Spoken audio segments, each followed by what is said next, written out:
उद्या आपण जिल्हा परिषदेत निवडून आलात तर आपल्या कार्यकाळात सर्वात पहिले कोणते 3 महत्त्वाचे निर्णय आपण घ्याल? रत्नागिरी जिल्हा परिषदेमध्ये कोणत्याही परिस्थितीमध्ये महायुतीची सत्ता येणार. मी स्वतः महायुतीतलाच एक घटक पक्षाचा प्रतिनिधी म्हणून त्या ठिकाणी जाणार असल्यामुळं माझ्या मनामध्ये पहिल्याच टप्प्यामध्ये आज केंद्र सरकारची अतिशय महत्त्वाकांक्षी योजना, ज्याला जलजीवन योजना म्हटलं जातं, ती आजपर्यंत पूर्णपणे अयशस्वी झालेली आहे.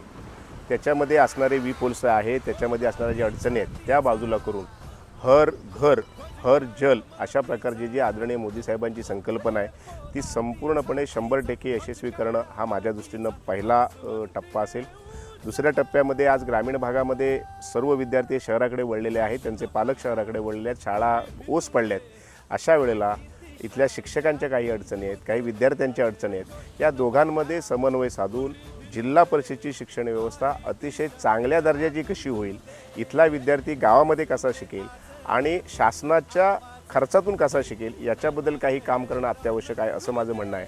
आणि त्याच्यानंतर तिसऱ्या टप्प्यामध्ये मला ज्या केंद्र सरकारच्या आणि जिल्हा परिषदेच्या माध्यमातून ज्या योजना आहेत त्या योजनांची सांगड घालून इथल्या तरुणाला त्याच्या गावामध्ये हाताला रोजगार देऊन त्याला गावामध्ये कसा ठेवता येईल यासाठी प्रयत्न करणं ही माझी महत्त्वाकांक्षी योजना असून त्यावर माझं काम करण्याचा मनोदय आहे.